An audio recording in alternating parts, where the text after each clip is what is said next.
Welcome to the Slop Farm. Enjoy the video. You start by opening Settings, then tap Sounds and Haptics. This is where iPhone keeps ringtone controls. Slide the ringtone slider to set an audible baseline.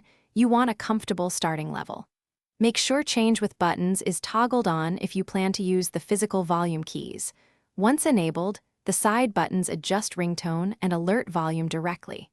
If you prefer precise tuning, use small taps on the slider, because subtle changes are easier to judge than big jumps. Now press the side volume buttons while the phone is unlocked.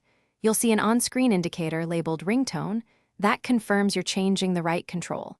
Tap the button in short bursts to fine-tune. Longer presses move faster if you need big changes.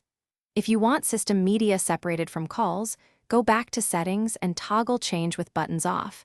This keeps ringtone fixed while letting apps control media volume. Remember to test with a call or sound preview to hear the result. Finish by testing. Ask someone to call or play the ringtone preview so you can confirm real-world loudness. Make sure the ring/silent switch is set to ring, and inspect focus or do not disturb because those mute alerts even at high volume. If the ringtone still sounds wrong, restart the iPhone and recheck settings. As a last resort, reset all settings.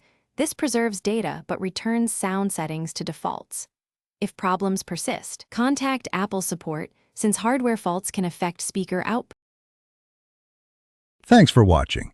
Consider subscribing if we helped you today.